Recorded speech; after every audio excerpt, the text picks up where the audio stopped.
Camila Cabello. Welcome to Yes! Call Her Daddy. Yes!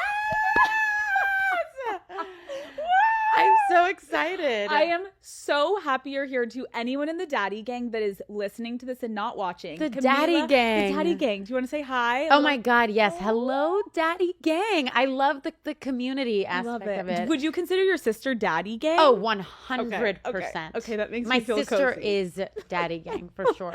I love how, can I say, your mom walked in here and she was like, don't worry, I'm not going to be listening. I know, because I could just intuit, like I could read your energy that you were like, oh, her mom is here. I'm like, what do I have in here that's sexual? Yeah. I'm like, just close your ears and pretend this isn't happening. To anyone that's listening, Camila walked in here and she has platinum blonde hair. I know. How did you decide to do this?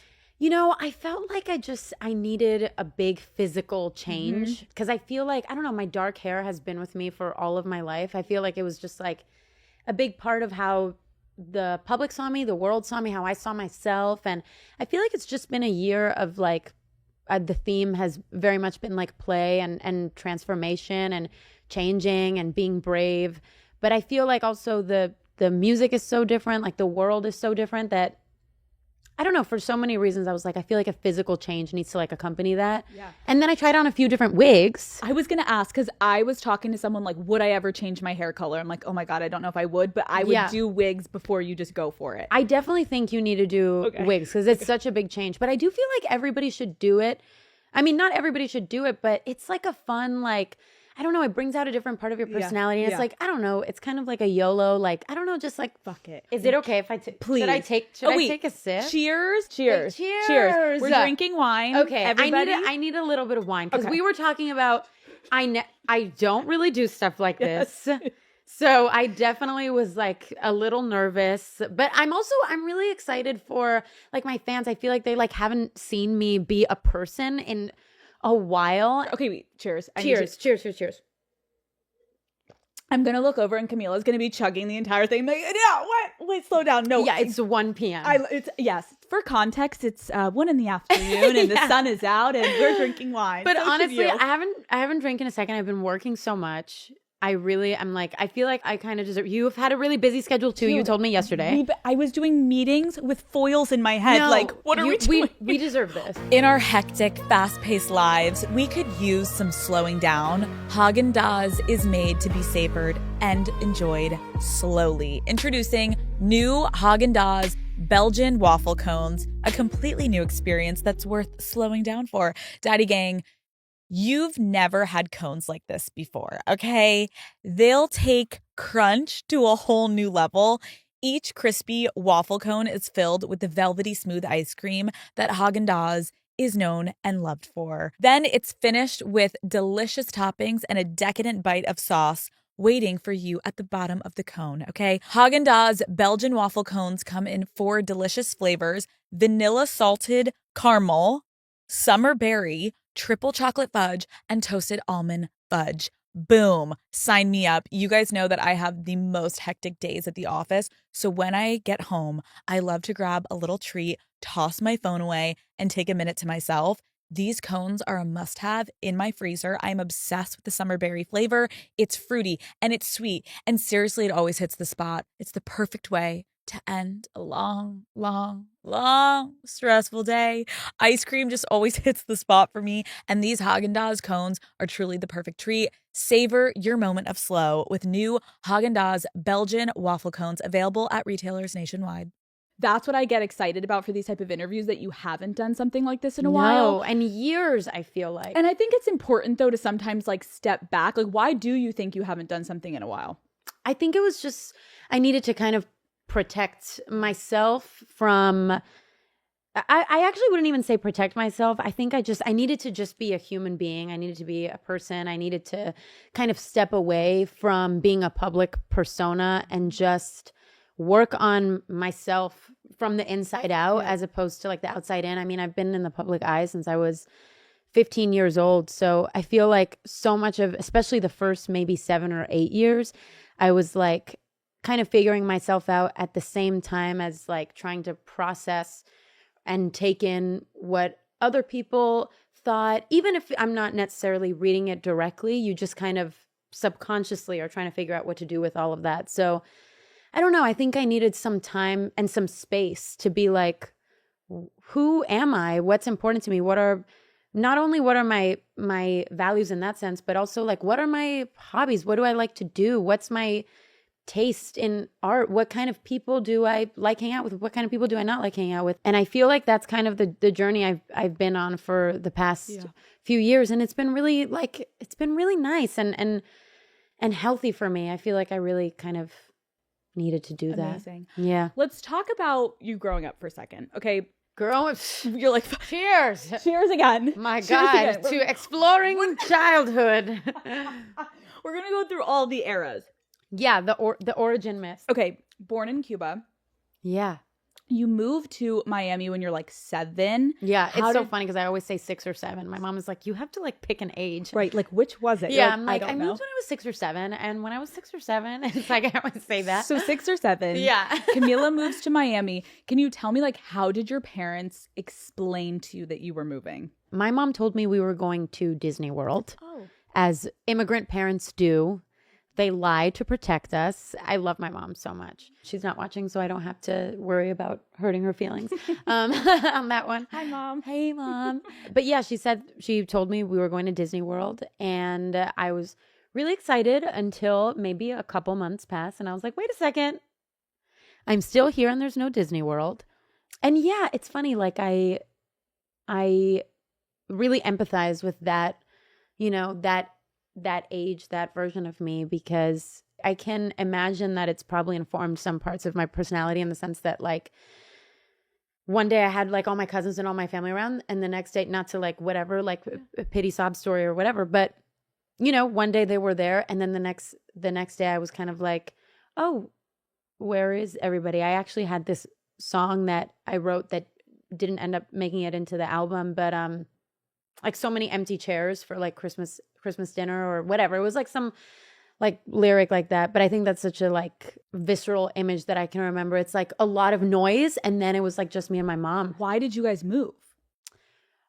I think it was just the situation in Cuba was getting more and more difficult, like lack of there was just like such a ceiling, like as far as like, my mom was an architect, and even if you had a good job, there was just like there was like not a lot of resources, like even like food, medicine, education. Like, I don't think a lot of people know, like the situation there is like really, it's pretty tough, especially right now. Like there's not a lot of food. I have family members that have come even like a month ago that are still coming, and they see like the food that we have like in the pantry, and they're like, we're just like not used to this.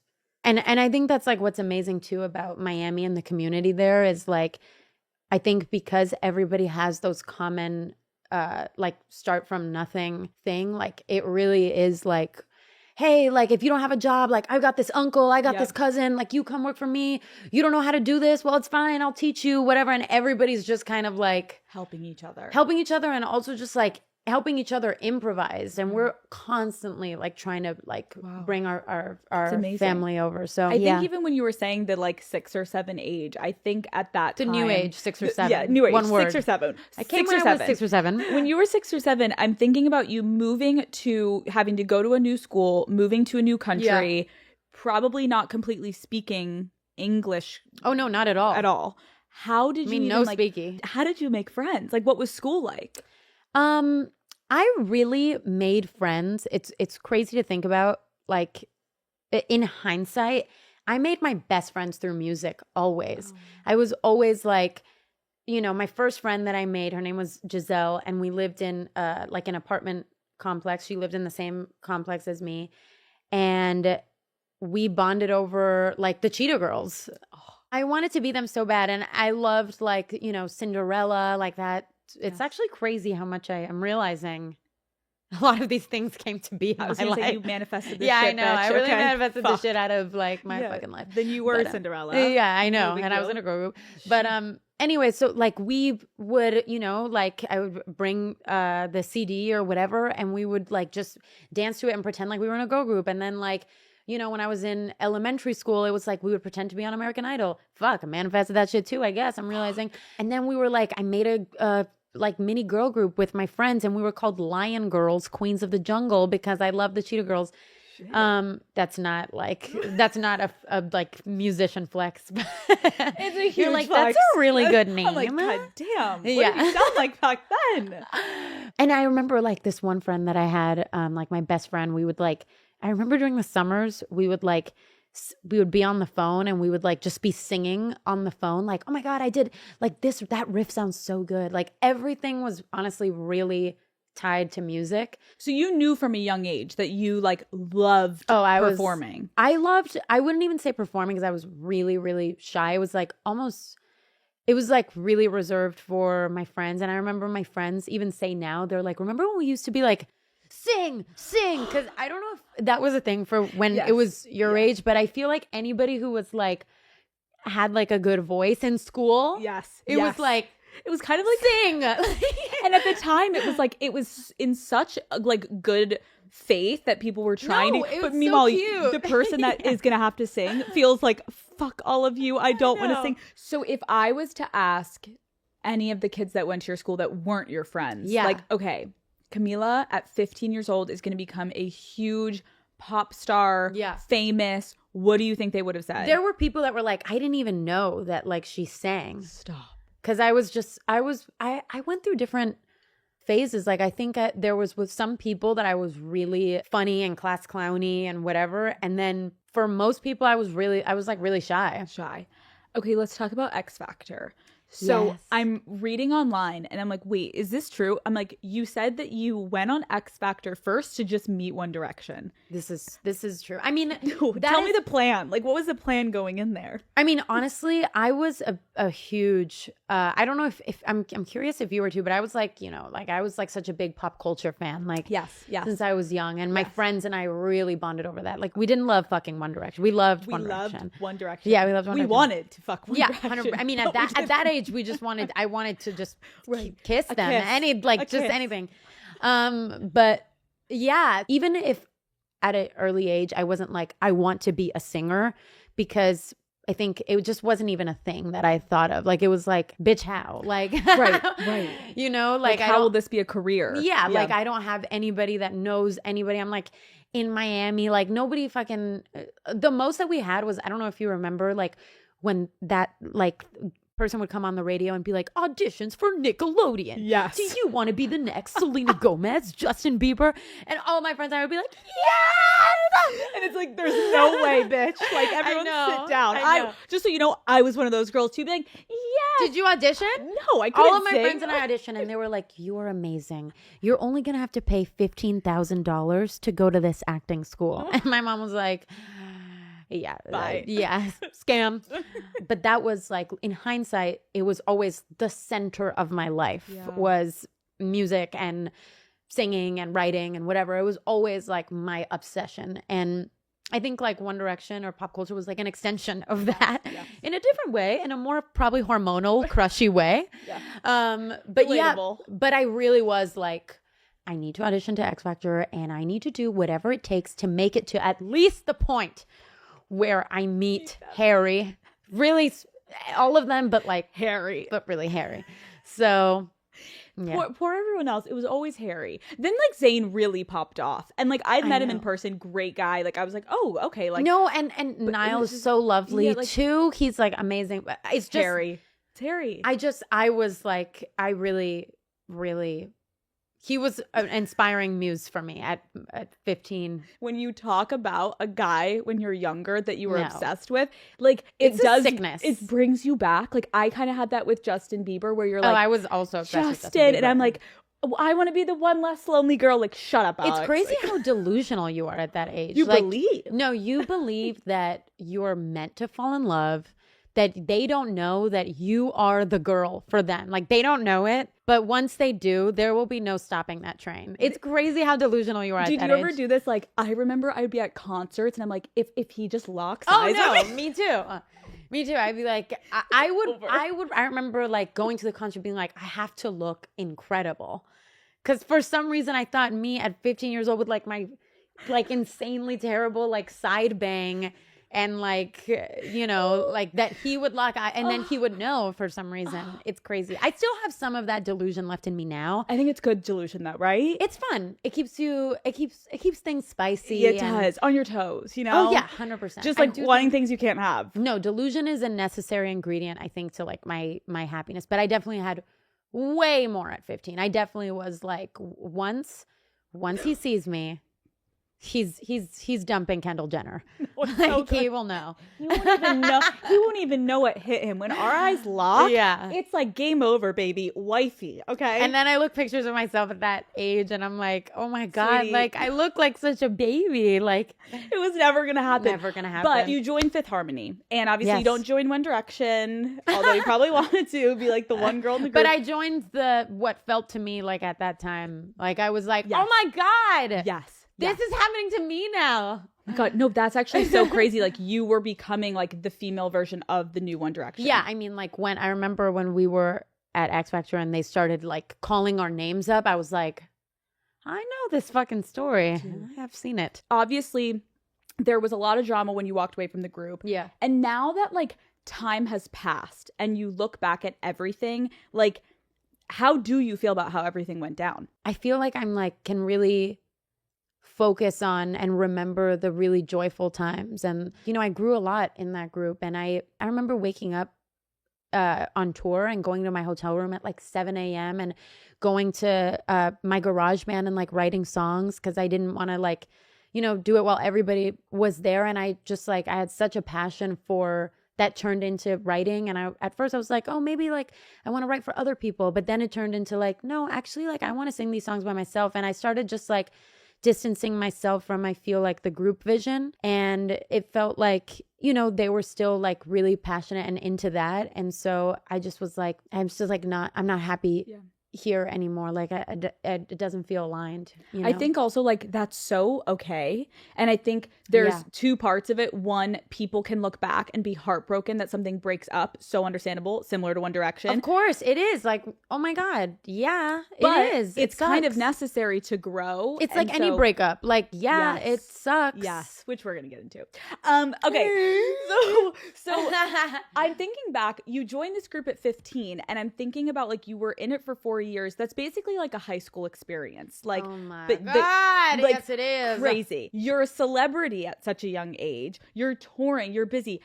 Did you have time to date? How did you meet guys? What was the vibe? When I was 15 to 19, it was like guys that, maybe like not a lot, like a few. And it was very like we saw each other maybe once or twice a year. I really started dating and whatever, like probably when I was like 20. Okay. Yeah. So because before that, it was just like the group was like all encompassing. That was your relationship. That was my relationship. Yeah. I feel like everyone remembers their first love. I remember mine. I feel like you can kind of never be the same after it because it teaches you so much. And you experience so many firsts with this person. What comes to your mind when you think of like my first love? My first love was, I feel like I've had a few, maybe a couple great loves. Okay. How about you?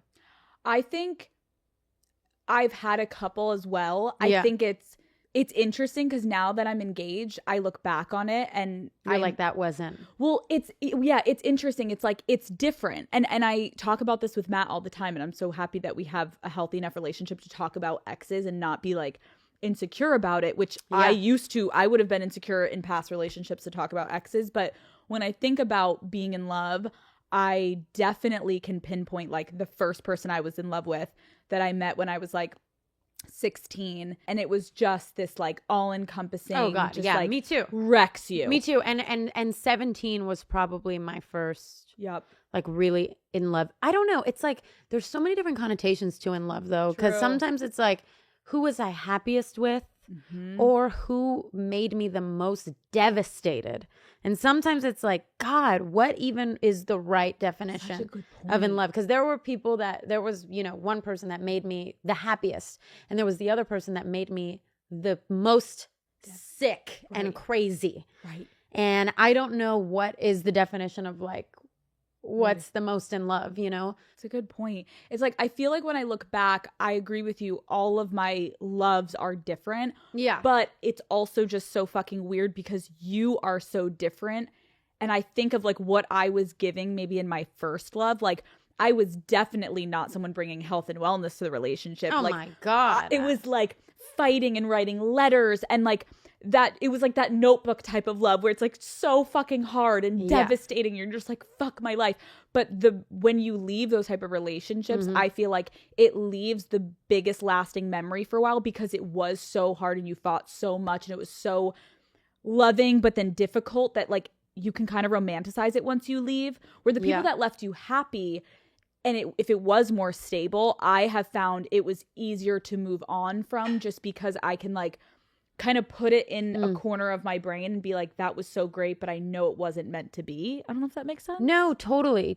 I mean, I think like there is a part of me that still, it depends what mood I'm in. Sometimes I really want peace and happiness, and other times I still miss and love that chaotic, sickening feeling. And I don't know what that is. I have to explore it further in therapy. But there is something like so kind of like addictive about that. And you know, it's interesting because it's like, you know, it's like the classic like nervous system quote, like whatever. I mean, actually, I don't know why I said classic because it's not a classic. Classic. But it's relatable. You know, that quote is like, find someone that's good for your nervous system. Yes. A lot of the times, the people that do make you feel fucking sick with love are not good for your nervous system. But it's addictive. But it feels so good and terrible at the same time. Because when it's good, it's so fucking good. Because when it's good, it's like, you could cut my leg off today. I will be smiling all teeth, you know? But when it's bad, and I think this is what's so interesting, when it is bad, and I think back to those type of relationships, there's something like that makes you feel even more romantic about it because it's like we're fighting, we're working, we're like totally. It's just, it is kind of convoluted, and there are some relationships that take a lot of work to then get to be good, or there are just a lot of relationships that just shouldn't fucking work, but we put so much into them because it is addicting. And it really changes, I feel like, as you age. Like, I feel like when I was younger, so many relationships were like my projection of people in my head. Yes. And I really romanticized the shit out of them. And I really took a little thing that they said and I just ran with that.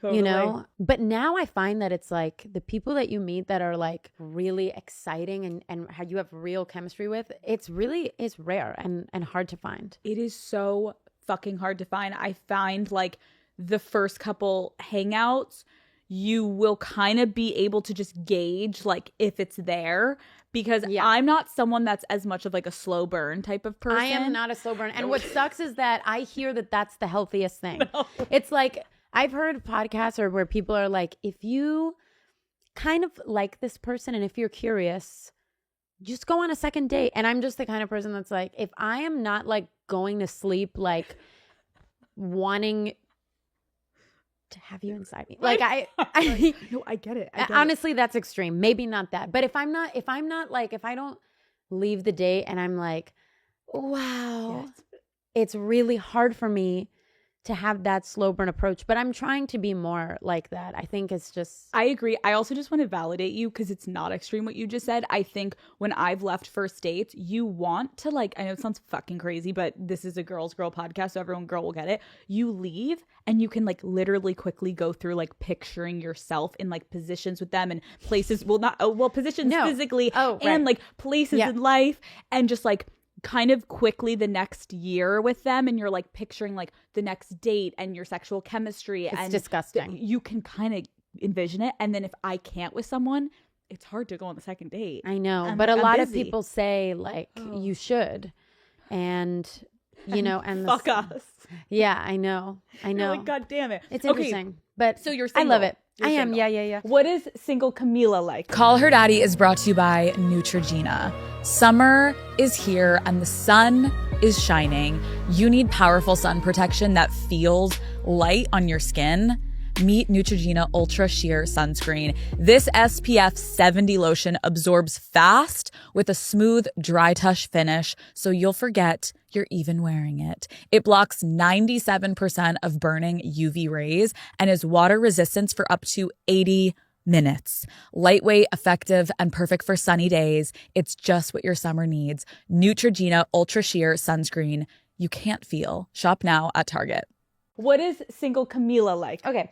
I try to really prioritize that part of my life. Okay.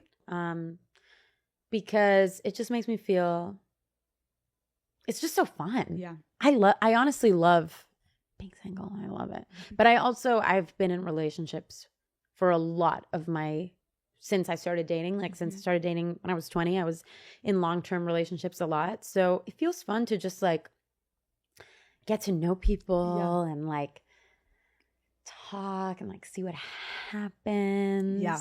Those beginning stages are like beginning stage also my weakness, because I love a beginning stage. It's so fun. it's so good. It's I think why I had such a hard time getting into serious relationships for a while, because the thrill and the excitement and the unknown is so fun, and then It's once so it fun. becomes like predictable, I used to be like bye. But I feel that. when you get older again, like you start to realize there can be a balance. And you start to realize there are other things that are important. Like you can go deeper, and that's surprising. And at the end of the day, it's like we're people that are, I really believe like we're never just one person. We are constantly changing. Like Matt could be a different person in 2 years. He will be a new person. Yeah. And so there's always something new. Yeah, But that's a good point. But I do feel like I think also because I was just in like a heavy like writing process, writing stage. It's really experiences. I'm just like so hungry for experiences. Like the more experiences, The better. the better. Okay, so one experience you had recently that we all saw online Oh gosh. was you were on a vacation with Drake. Oh gosh. Well, you know what? I have to ask. I can't not ask. Yeah, of course. Have you guys ever been a thing? Well, first of all, I wouldn't say like straight up vacation. Okay. It was vacation plus some work. Oh. Oh God. Oh, wait. The whole internet just broke. So it was vacation plus some work. But I will say, you know what? I love that man. I love him. We all love that man. We all love him, right? The internet really loved him recently. Yeah. Yeah. I don't know what you're talking about. Okay, so have you ever had, can we confirm or no? Have I ever had what? Like a little thing with Drake? Beautiful artistic collaboration with him? Yes. I may or may not have. What is it like going on vacation with Drake? Okay, first of all, we did not go on vacation. Like the two This of you? was like a homie, like friends trip. Okay. So let me break this down. Rewind. Okay. Rewind. So basically, Drake was a big love him. Love him. Love him as an artist for real. Me too. Love him as right? Yes. He's the best. Yes. Who the goat? He I love him so much, and I really listened to him a lot during my writing process, during my album. Yep. And I really felt like he would like my album. Love. For real. Confidence. Fucking love it. And so I DM'd him and I was like, hey, I really want to play. I was like, you know what? I'm just going to put it out there. That's fucking baller. We gotta make shit happen. You gotta make shit happen. We gotta make shit happen. So I DM'd him and I was like, I would love to play you my album. I honestly feel like you would really love it because, because I listen to him a lot, and I just feel like I really do feel like musically in a lot of ways we like the same things. Yep. And I feel, yeah. So we hung out. I played him my album. What'd he say? He loved it. Okay. And I thought that he would, and I was like so excited. It was also such a surreal moment for me to like play Drake my songs and like, dude, it's that's insane. another one of those things that you're just like, wow, I would have never expected. It's like that this would happen. A dream. It's a dream. Like, it's a dream. I remember being there and being like, wow, this is like so fucking sick. Right. And he's so generous and so kind. But anyway, so I didn't like just go on vacation with him. It was like a vacation, like work thing. But honestly, I will say I love him, and that has been such a fun part about this whole experience. Like, this has been it's been a really insular process in terms of like me taking it back to basics, in terms of like me like really focusing on like, you know, my craft of writing or whatever. But at the same time, literally I could chug this whole thing right now of like huge toast to that. And he's amazing and I love him. Let's do a toast to Drake. Toast to Drake. To Champagne Poppy. God bless. Yeah, we all love you. God bless. We really do love you. I love you. Dude, okay, so you are single. So what is the approach to dating? Are you looking for something serious? Are you going on dates? Like, what is happening? As far as looking for something serious, I don't know. I have phases. Like maybe like 2 weeks ago, I'm like, oh my God, like I want to really have something real with someone. I'm ready. Mm-hmm. I'm ready for something real again. And then I am like, you know, talking and like meeting someone new, and I'm like, oh my God, I love this. This is so fun. I don't want anything serious right now. So it really is like, it's different phases. I really think I'm like, there's so much going on right now that if it was somebody serious, I would really have to connect with them on a really deep level, which I always hope it is. I'm a hopeless romantic at heart. Like, I love my fun, but I'm a hopeless romantic for sure. And I literally, if I have like a great kiss with somebody, I'm like, I would die for you. Right. Like, we're in love. Oh yeah, 100%. Are you someone that will have a roster? Like, what's the situation? Are you good at handling multiple men at once? I do like a little bit, not too much, but just a little bit of like a, you know, there's like maybe a few vibes. Yes. There's a few vibes. You know, and I think there's a different level of like, for some people, roster is like, the intimacy is like maybe sleeping with all of them.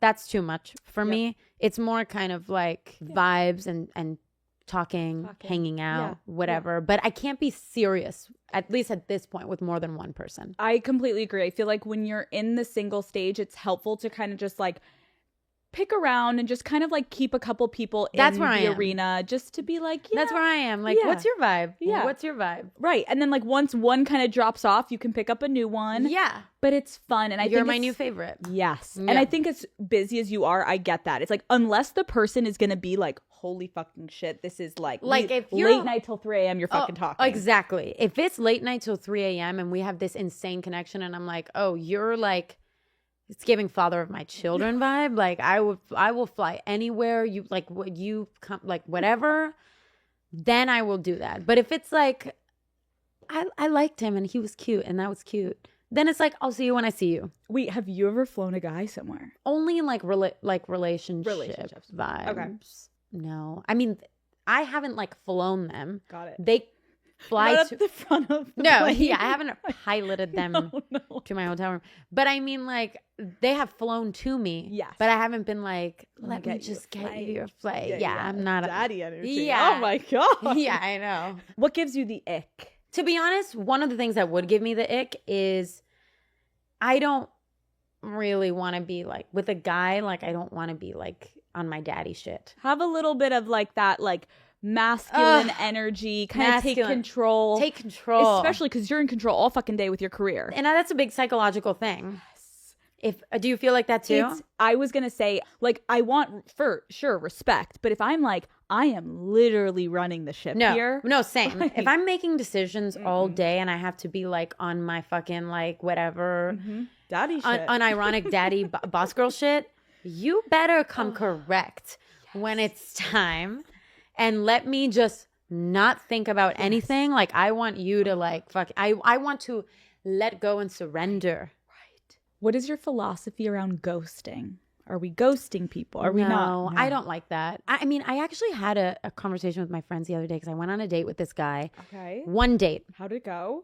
Not great. Okay. I didn't like it. Okay. And I went on a date with this guy and I asked he was like texting me and I asked my friends, I was like, hey guys, if I don't answer, is this ghosting? Do you go out in public with this person? Yeah. Oh my God. Yeah. Okay. And so. But they're not like. Right. He wasn't famous. Right. Why did it not go well? It was just so boring. Like, there was no spark. No, I was thinking about every other ex. Yeah, like I was that just not happen. That's the fucking worst when you're like, or just the number one on the roster. Oh, You're like, he's looking real good right like now. you're like, I'm just thinking about number one, and you're like, get out.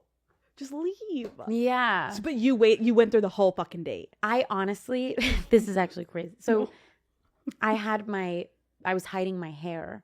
Were you wearing like a beanie? I was wearing a black wig, and No, I was just like, my head really hurts. Camila, you said that you had like a headache. Yeah. Did he know you were wearing a wig? I told him. Yeah. You're like, babe, the wig's really pulling. I gotta go. I was like, I gotta go. What did he say? He was like, yeah, of course, let's go. You're like, no, but like alone. Yeah, I feel bad. I really hope he doesn't see this. He won't. I don't think he'll see this. But the thing is this. Sometimes in life, you gotta just feel the vibes. And you know what? Let me rephrase this. Just in case. Yeah, just in case. Just in case. It wasn't that it was boring. I just was like, my heart wasn't in it. I think my heart was with someone else. Listen, I think that's fine to say, and I think we, especially as women, need to get more comfortable, because how many fucking times are men like, nah, she ain't hot enough, or like, nah, she's not that. You just didn't vibe. It wasn't it. That doesn't mean he's not an amazing person. It wasn't a fit. But I am sensitive about ghosting, because I feel like you have to be kind to people. And but however, I didn't text him back because I was like, I don't know. Honestly, if somebody were to say right now, hey, and my friend actually, they gave me good advice. They were like, don't text him back. If he keeps texting you, then say, hey, honestly, it really wasn't a fit, but it was so nice to meet you. Wish you well. But he didn't keep texting, so I was like, I'll leave it. But if things had gone on like further, then I'm not a fan of the ghosting thing. I just feel like it's like, why hurt people? Just be nice. Don't lead them on. I agree. Let's just, And I also, just to clarify for your own conscience as we're drinking our wine, that's not ghosting. I don't think so either. Right? He sent you one text, you didn't respond, and I kind of love a guy that's self-aware enough to be like, got it, checked it. 100%. Like, she's and not also, into it's it. like, it's one date. Right, like, yeah, like we didn't like have 3 months together. 100%. That's crazy. When people do that, if I was with somebody, no, and they ghosted me after we were intimate or after we whatever, I would be like, you're just like, that's a very unkind thing to do. And I wouldn't want to be with somebody like that anyway. What is the biggest red flag that you've ever willingly ignored? So many. I mean, right? Like, so many. I don't know. You start. Give me an idea. I would say, like, I think when I look back at past relationships, something that comes up for me is like feeling insecure around him. Oh, like big. You should never feel like, oh my God, I don't want him to see me in the morning if I have like a breakout, or like do I look good enough for this date, or like if I'm on the date, is he looking at other women? Like, when you're with the right person, you would never think that way. And I think that is something I would ignore in this one relationship I had, where I was constantly feeling like I wasn't good enough. And it's like, why? Like, I am. Yeah, I think that's a big red flag, is like how you feel. Like, that's just such a big temperature check in relationships. Like, I've been in relationships before where I'm like, if I am miserable for this long, there is just something off. And every time I've been like, it's me. Oh my God. It's my, what is it? What am I? Oh my God, blah, blah, blah. But it's like, a lot of the times it's like, it's just not right. I agree. It's not right. It's like, if I feel so much better when I'm not with you, and then when I'm with you, I feel miserable and overthinking and anxious every time, then we are just not right. And then I think you kind of keep going because you have this like hope or some ideal of what the relationship is. We can work on it. We can this, we can that. And it's like, sometimes it's like you have to temperature check. Like, just like, it's not right. It's not right. Have you ever been cheated on? I'm lucky to say I have not been cheated on. That's amazing. I know. That's amazing. Maybe I really don't think this counts, but I was like 17 talking to a guy, but I don't think that counts. Have you ever had someone go through your phone? Oof. That's a yes. How did you see them checking it? I had deleted some texts. Right. And they were like, why did you delete this? Text message history. Got it. With another person. And I was like, my phone deletes things. No. Like, I was like young and You were being a little shady. I was being a little shady. And then they caught you. But that's where it's so fucked because you're like, who's in the wrong? And then it's like the meme of Spider-Man where it's like, I was definitely in the wrong. okay, for sure. I love that. My phone deletes things. God, I'm terrible. Bullshit. That's such a bad lie. It's amazing. I was like, I've never been, to this day, I don't think I've ever been so scared in my life. Right. You're like, I was like, Apple. My phone just like, I deletes messages, like whole complete message. I don't know. Crazy. But I broke up with him literally 3 days after that. That's good. But you know, shit happens. Life happens. It happens. Okay, we're going to play rapid fire. If you had to trade lives with any celebrity, who would it be? I honestly would say no one. Really? I like my life. Love. What about you? I don't know why this just came up for me. I don't know if it's the wine. Yeah, go. But I was going to say like maybe like Meryl Streep. Interesting. I think I would. I mean, it would be amazing to be like one of the best actresses in the fucking world. I think it's more because I think if I had to pick a celebrity, I would want someone that's like not in the public eye and like chooses to not. She's never being paparazzi'd. She's never in it. So Meryl Streep. Okay, we're moving on. No, that's a good one. Okay. Have you ever had to lie to your friends about a guy you were seeing? Yeah. Oh my God. All the time. Like, not all the time, but like, I love this TikTok that I see. It's like your friend is like, you like show them like a terrible text and it's like, and what did you respond to him? And you're like, like when my friends are always like, my friends are cold as fuck. Cold-hearted. Those are good friends sometimes. They're like, though. dude, how could you text him back? Don't text him. Don't do that emoji. I'm like, oh my God, I didn't know you guys were mean. Fuck. But but it's good. They're keeping you in line. Oh my God. Yeah. Cause I'm like the opposite. I'm a dumbass. I get it. I'm an idiot. Yeah, I was just going with it. Yeah. What is your biggest insecurity? My biggest insecurity, like internal, external, whatever. Whatever. This is probably the wine too. And I saw this Jodie Foster like interview. Like I was reading it yesterday. Congrats on your New York Times article, by the way. Thank you. Oh my God, thank you. I didn't read it because I didn't want to make myself nervous before the interview, but I love the New York Times, and I was like, oh my God, there she is. But I saw this one New York Times or New York or whatever, like Jodie Foster interview, and she was like, for somebody who values privacy so much, I really want to be understood, and that really resonated with me. I feel like my insecurity is like, I don't know, some like childhood thing of like being like, I don't care if people get me. I don't care if people, whatever. I'm just going to be myself. But at the same time, really wanting people to understand me and you not dislike me or whatever. So I don't really know. I think it's like a general insecurity of like probably like being seen and then not loved or whatever. I think that is one of the most relatable feelings. Like, I think we all can try to put up a front of like, I don't care about like the mean comments or this or that. I try to not care, but we care. At the same time, it's like, we're humans. I want love from people, right? You know?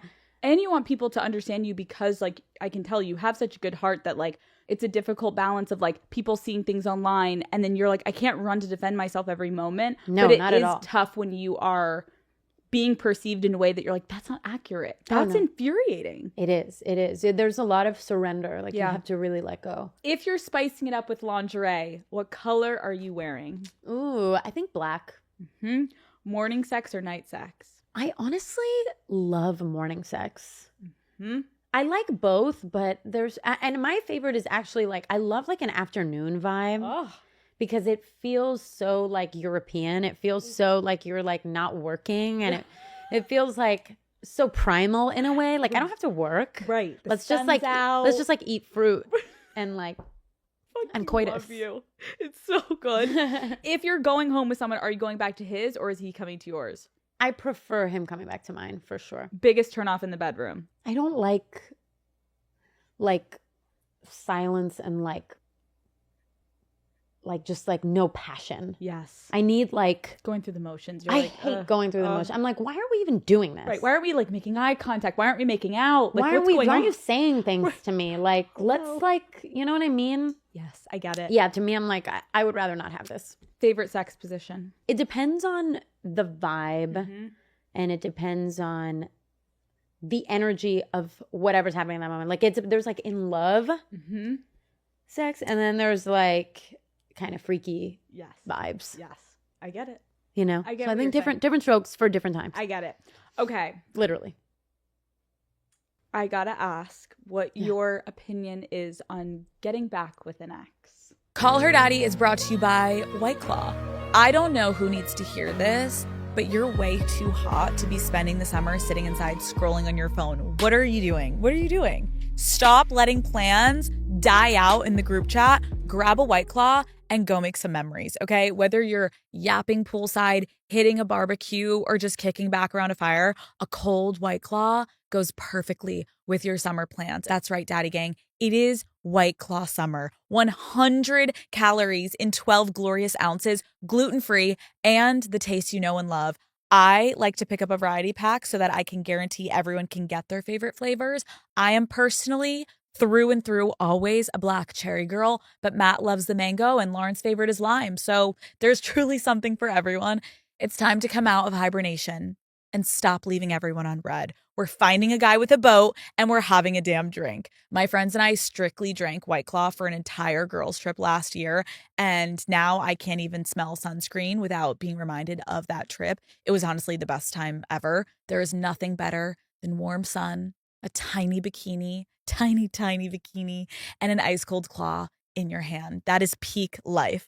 Pick up a pack from your favorite local spa and grab life by the claw with your favorite flavor this summer. Please drink responsibly. Hard seltzer with flavors. White Claw Seltzer works. Chicago, Illinois. I gotta ask what your opinion is on getting back with an ex. I'm personally, I think it's known. I'm a fan.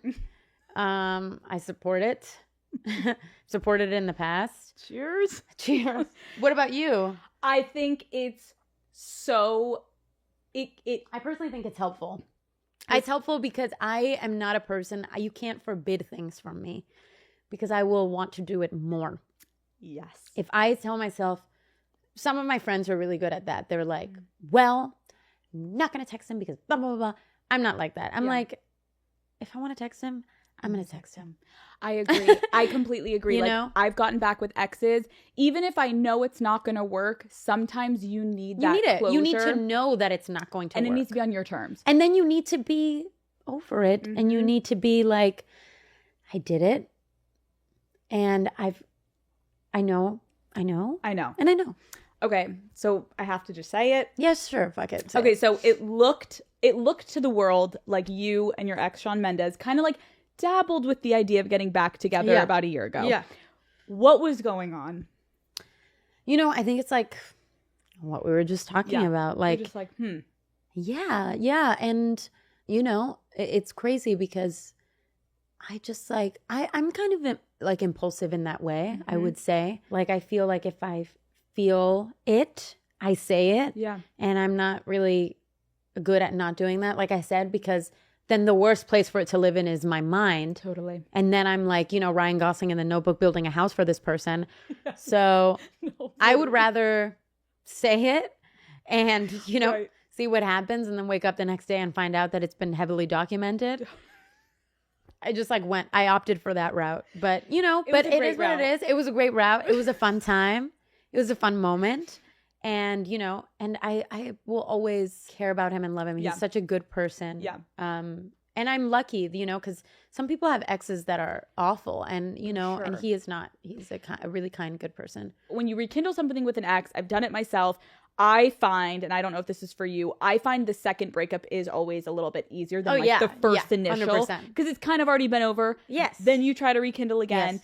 How did you guys make this huge decision to be like, okay, we're moving on? I think it was just like, it wasn't even like a decision. I think you just kind of are like, yeah, this doesn't really, it's not a fit. It doesn't feel right. And I think luckily, you know, I was in a place in my life where it took me less time to realize that. Like, and it took us both less time, like to be like, this doesn't feel right. And we don't really need to like try so hard to like make it work. Like, it's all good. Like, this is not feeling good. Like, let's be friends. I love you. I love you. It's all good. Let's move on. You go do your thing. You go do mine. Become the person that, you know, that you're becoming. And I'll root for you. And that's it, you know? getting back with an ex for a moment, it is sometimes helpful because it makes the first sting less hurtful because you kind of relived it for a second. You're like, check, still not right. We can kind of now like fade off and be like, it wasn't what we wanted, and that's okay, you know? Yeah, and I think the worst thing that you can live with is like a what if or a doubt. What is your take on the idea of right person, wrong time? Wow, that's a great question. I don't think that there is such thing. I feel like if it's the wrong time, it's not right. It doesn't matter if it's, I think right person or wrong time is still a way of keeping yourself tied to the person. Mm-hmm. And it's almost like right job, wrong time. It's the wrong job. Yeah, so true. You know? So true. Like, it's like, when you say it like that, you know? No, you're right. There's just no such thing. Like, I feel like, I feel like if it's the wrong time and that makes it a person that's, I love like just the simplicity of like, it sounds so clinical and non-romantic, but like, it's just not a fit. Like when I met Matt, I was like, this isn't the right time. Like I really wasn't looking for a relationship, and I really didn't want a relationship when I met Matt. I was like, fuck. But we made it work. There's no such he was thing. The right person. Because there's no such, I feel like there's no such thing really. I mean, maybe there is such thing as, I mean, maybe wrong time could be classified as like long distance or you're going away or whatever. But still. But then in that case, it's just, it's not right. Right. Like if it's right person, you will find a way to make it work. Yes, you will. Yeah. 100%. What do you personally think is the most difficult aspect from past experience of like going through a breakup? I think it's like like a long-term breakup. Yeah. I think it's like it's really just like the like, where does the love go vibe? You know, like you have so much like care and love for this person, and it really does feel, I've luckily up to this point in my life, I haven't experienced loss, like real loss, but it feels like loss, but that person is just still out there, and it takes your own restraint, reminding yourself why it's not the right thing to like keep you away from texting that person or whatever. And also it's like feels very out of your control, because sometimes it's like I wanted it to be this person so bad, like I wanted it to be, but it's not, and that feels really hard to let go, like to be like, I really wanted this to be it, but the fact that it's not, that I can't make this person who I wanted them to be, it's tough. It's really tough. Like it really feels like you can't always get what you want kind of thing. I do kind of love how you said that though. It's so true of like, where does love go? When I'm thinking of like, what would my answer have been? I'm like kind of similar, where you're like, how did we love each other so much? Mm-hmm. And now it's not going to work. And we know the reasons it's not working. Yeah. But like we loved each other so much. Like how do we just like float away from each other and like, that's it? Yeah, it's like where does the energy go? Right. I find like it was so funny after like there's been breakups where after I'm like, I tell my best friends, I'm like, can I just like hold your hand more and like be more like touchy with you? Because that's like a big love language for me, as you've probably seen in videos, is like touch, physical touch, and even like the touch starvation after, and you know what I mean? It is really hard. Totally. Like I'm like, can we just hold hands? Right. Like that's when it gets tricky, when you go through a breakup of like, do I miss him or do I miss the things that came with having someone that I was in love with? And that's really hard to discern of like, I miss a best friend. I miss someone that's like gonna hold me and like hold my hand. And it's usually that I think for me in the past. I agree. You know, and that's where you really have to be like, I didn't get what I wanted. True. I really wanted this person to be this. I really wanted us to be this, but it's not. Yeah, it's not. For all the girls listening, I'm curious if you have any advice. I've been through it. I think social media makes it so much fucking worse. How do you handle from past shit of like, when you know you and your ex are moving on at different paces? How the fuck? Oh my God, it's the worst. Oh, I'm like, I be out here fucking stalking bitches. It's I'm torture, like, Sam. It's just like, how do you handle it? I don't even know if you have advice. Like, I really think it's like, I have been an absolute psycho. Absolute psycho. I love you for admitting that, because aren't we all? And honestly, even worse when I was younger. When I was younger, I would be dating a guy and like stalking his ex. Camila. I'd be like, what is wrong with me? Everyone raise your hand in this room. I still, honestly, I definitely like, we all it's been a while since I've been in like a long-term relationship, but God, I was like, he's like telling me he loves me. And meanwhile, I'm torturing myself over somebody like he's not even with anymore. It's like so crazy.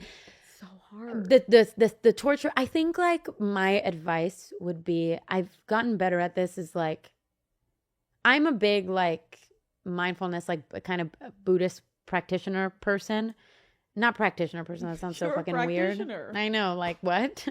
But I think like self-compassion is really important when it comes to that stuff. It's like, I could do something that's gonna really hurt me, or I can put the phone down. So fucking hard. It's really hard, but you almost have to do it out of kindness for yourself. And I think like giving ourselves grace, like it is normal to want to be interested in that shit. Like I think it's so annoying when people are like, oh my God, you like stalk your ex. It's like, oh fuck you. It's literally fuck you. It's like, if this person was in your bed, you used to have sex, you were intimate, you were in love, like of course there's moments where you're like eating a french fry one day and you're like, oh, what is he up to? It's like it's natural. Just like you're wondering what fucking kids from middle school are up to and you go on Facebook to look it up. Oh my God. Like, also like the people that don't admit that, I'm like, oh, please, like, you're not fun to talk to. Like, where is your, like, fucked up human side? We're crazy. Let us be crazy. Breakup sex.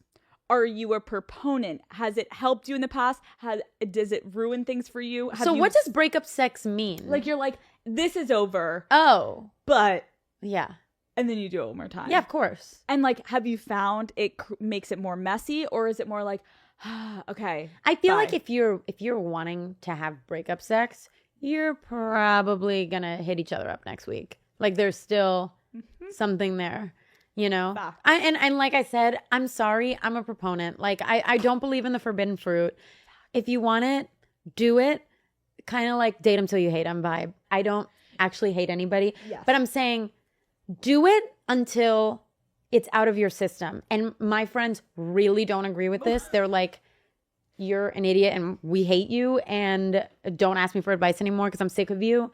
But it's been helpful for me. And, you know, and I also think I think the hard part is like sometimes you do waste some time in that way. Like you like are still entertaining something and maybe there could be somebody out there that's better. I think the point to close out the dating chapter is like, everybody that's listening, like, don't feel shame if you go back to an ex. No. But protect yourself in those moments of just knowing, like, what there could be an end date and just be okay with that. And maybe there's not an end date. Maybe you guys are going to stay together forever. I think it's just like. And know why. Yeah. You still keep going back. Is it the sex? Is it the chemistry? Is it. The emotional connection? Is it your self-esteem? Is it whatever? Because I think, like, one thing that I feel like I'm always trying to do, and I'm not trying to, whatever, the risk of sounding, I'm not trying to sound preachy, is like, I feel like always doing the inner work and inner questioning of like, why am I doing this? Why am I doing this? And if you still want to do it, do it. Totally. But just know why you're doing it. Like what you're getting out of it. Your new music is on the way, which everyone is freaking out about. Did you hear it? I did. So I was at the hairdresser and I'm like, where do I listen to this? And I'm holding it up to my my ear. God. And I'm listening also, like me obviously interviewing you. I was like trying to listen to the lyrics. Yeah. I'm like, what is she trying to say? By the way, which I love. It's so good. Thank you. It's everything. Because it's so fucking raw and it's so fucking real. And I wanted to ask you just like, what has it meant to you in the writing process and everything? Yeah. Well, I think this is like I love this quote by this poet Rainer Maria Rilke that's like, live your questions. Okay. Oh. Have you ever heard of that? Wait, no, I love that. I read this book. It was actually in COVID time and it's called Letters to a Young Poet. And there's this poet that's asking him, like, he has so many questions. And I think he's like probably in his 20s. And he's like, the one advice I can give you is to live your questions. And I feel like this was my Live My Questions album, Live My Questions chapter. And it's like very, really like sitting in the discomfort of things and realizing there's not going to be a neat in a box answer. It's like, I feel strong in these ways, weak in this ways. And there's no real clear answer here. But yeah, like the album process has been like such a journey. And, you know, it started off with me really having that intention of going back to how it started for me, which is just like, you know, sitting with myself and, you know, really like getting back to that first like passion of songwriting and, you know, like nerding out over references and artists and poetry and whatever, and really tapping into that. And then finding the collaborators that would really help me. I worked with like this amazing producer named Pablo El Guincho, and he really championed that for me. And whenever I would get kind of nervous or doubtful about like, you know, should we bring any other co-writers in the room or whatever, he'd be like, no, this sounds like you got this and we got this and, you know, we can do it. And he brought in Jasper Harris, and the three of us kind of like made this whole project. And it turned into like, I'm excited for you to hear the whole album because it really is like kind of almost turned into like this very like solidified songwriter voice for me that became kind of like a persona and a world. Oh, wow. Which is the first time I've really done that with an album where it's like has its own kind of color palette and mood and aesthetic and sonic vibe. And, you know, it's like it became kind of like its own world. And then obviously like, you know, the people that I'm like a huge fan of, like there was so many artists that kind of came in, and you know, it's just been like so fun and amazing. I'm so excited for you because when I just read some of the lyrics, it feels like we're actually just like inside your brain, like reading your diary almost in a way. And I love how so much of it felt, you're right, of like this back and forth of like where your brain goes when you're in the middle of situations. And it felt so real. And like when I was reading it, I'm like, oh my God, I've experienced this in my life before too. It was very relatable, but the way that you were able to articulate it was just fabulous. And I think so many women specifically, I think, are gonna be like, you're speaking from my experience. Yes, I've lived this. And it's really cool. It's also really cool because like the album aesthetically and even like so many of the themes in terms of it, it's like, you know, there's a lot of like lip gloss and nails and whatever. It's like very hyper femme. Yes. Which is so fun because it's like I feel like I'm really tapping into the fun of like the feminine experience and sensuality and like even like the things that we do, like the you know, like all those like different the hair. No, it's so good. And I'm so excited personally to hear the whole thing, but I'm excited. I can't wait. Because I think people, the beauty of conversations like this is like, I haven't really seen you like this online. We're like, I know. You really are like our girlfriends. Like, I feel like we're all friends with you now and I get you. And we like, you just feel like someone that is very like relatable. Well, that's why I wanted to do this podcast too, because I was like, I feel like it's like very for the girls. And I feel like my album is like very like for the girls. And also like so much of it was like it's so much of me and who I am is inspired by my friends. And you know what I mean? And like that dynamic and like, you know, drinking wine and talking about like whatever the worst sex you've ever had. Like that's like, you know, that's life. That's life. That's the best part of life. What message do you hope fans take away from this album when it comes out? Ooh, that's a great question. I really think it's live your questions. And I would add a bonus to that is I think it's like really embracing the playfulness of it, like the playfulness of being alive, of being a girl. And I think that's honestly why so much of this album has themes like, I don't know, like sex or whatever, is because it's playful. And it's playful and it's hot. It's hot. And being hot is fun. Yeah. Like some of the lyrics I was like, oh, Camila. Like, let's go. Well, I think it's like just like this spirit of, I think, freedom and like just like ownership and really just like owning your fucking life. And I don't know, just like fucking being free and being you. I'm so excited for you. The Daddy Gang will support you the minute this comes out. And Daddy Gang. I can't thank Father you enough Cooper. for sitting down. I know that you don't do this often and like you're a fucking pro. I could do this with you all day. Well, me too. And I knew that it would happen like that because I really was like, I was listening to your stuff and I was like, oh, this is a girl that like I would be friends with, you know? But thank you for real for making me feel so comfortable. Of course. You're so kind. And I love you. And I love this wine and I love you too. Thank you so much. Thank you. You're the best.